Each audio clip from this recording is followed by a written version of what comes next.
नमस्कार, आरबी ब्लॉगमध्ये सगळ्यांचं स्वागत आहे। तर आज मी बनवते आहे चमचमीत अख्खा मसूर। त्यासाठी इथे मी बारीक कांदा कट करून घेतला आहे। कांदा एकदम बारीक चिरून घ्यायचा। टोमॅटो सुद्धा बारीक चिरून घ्यायचे।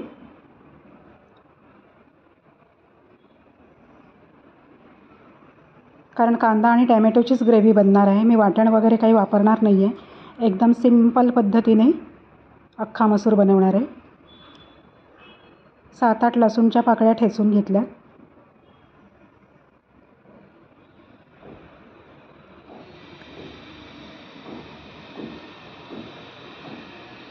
लसूणची तुम्ही पेस्ट सुद्धा वापरू शकता। कढईमध्ये तेल गरम व्हायला ठेवलं।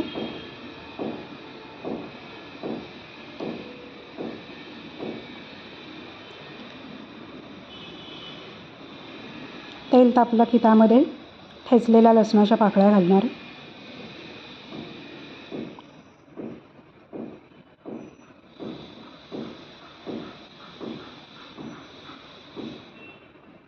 आलं लसूणची पेस्ट सुद्धा तुम्ही वापरू शकता।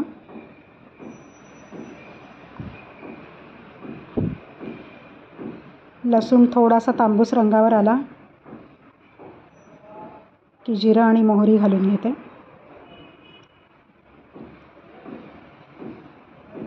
थोडंसं चिमूटभर हिंग घातलं आहे। जिरं मोहरी तडतडली की मग बारीक चिरून ठेवला होता कांदा तो घातला।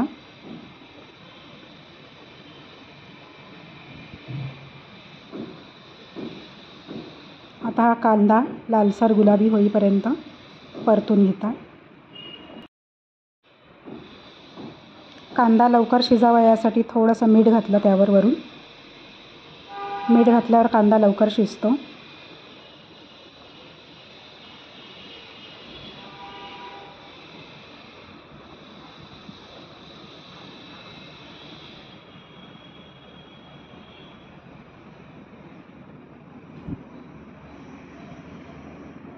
कढीपत्त्याची 5-6 पानं घातली। ती पण कांद्यावर परतून घेतली। आता बारीक चिरलेला टोमॅटो घातला आहे। आता हे कांदा आणि टोमॅटो व्यवस्थित तेलावर परतून घेतलं।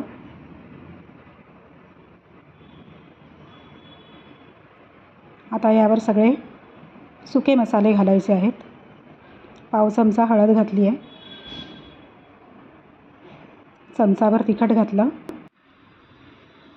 आता यामध्ये मी गरम मसाला घालते। तुमच्याकडे जो ठेवणीतला गरम मसाला असेल तो घातला तरी चालेल। मी इथे किचन किंग मसाला घातला आहे। आता हे मसाले सुद्धा व्यवस्थित कांदा टोमॅटोमध्ये परतून घ्यायचे।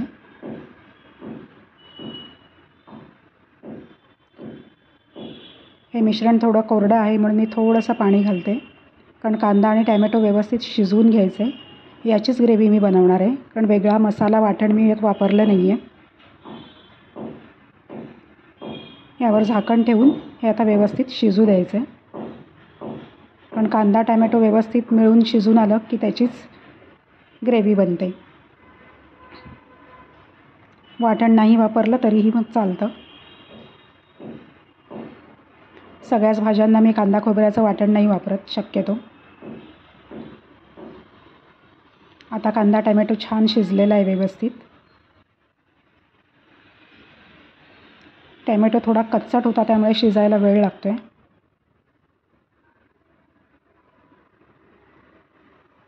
एकदम रसरशीत टोमॅटो असेल तर पटकन शिजतो। आता जी मसूर भिजवून ठेवली होती ती घालून घेणार आहे। आता ही मसूर त्यात व्यवस्थित एकजीव करायची।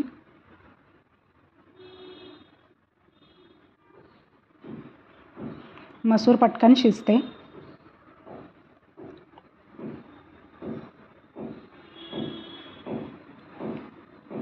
मसूरला शिजायला जास्त वेळ नाही लागत।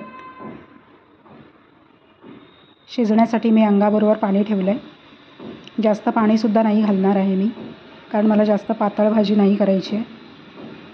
फक्त मसूर शिजेल एवढंच पाणी यामध्ये घालणार आहे। वरून चवीपुरतं मीठ घातलं।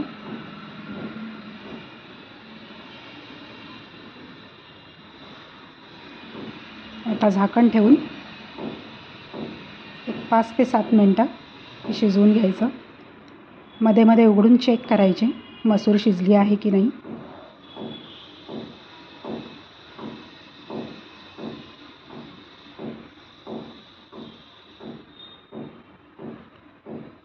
मध्ये 2-2 मिनटांनी उचलून मी चेक करते. आता मसूर व्यवस्थित शिजलेला आहे. दाणा प्रेस करून बघितला, शिजला होता.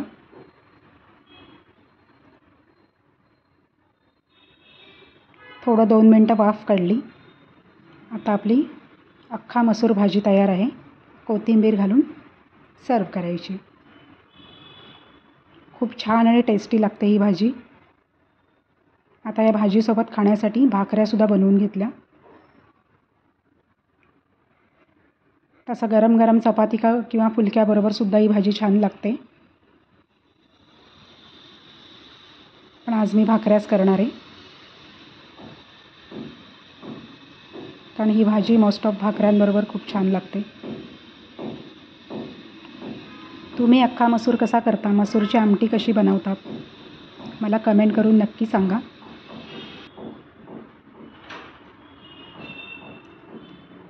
आता भाकरी भाजून घेते.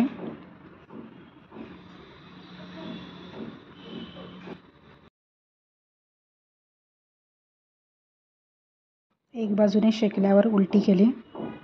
आता दुसऱ्या बाजूने शेकवून घेते.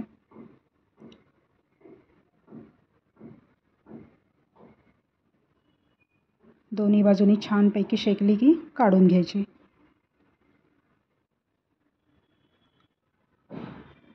आता दुसरी भाकरी पण शेकवून घेते.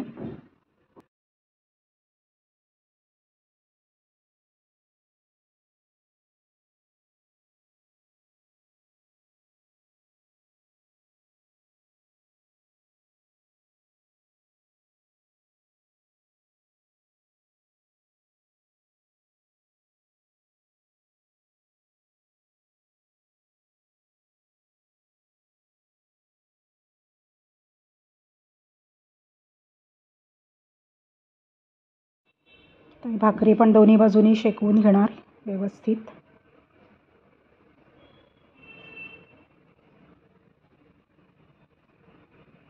भाकऱ्यासुद्धा भाजून झालेल्या आहेत.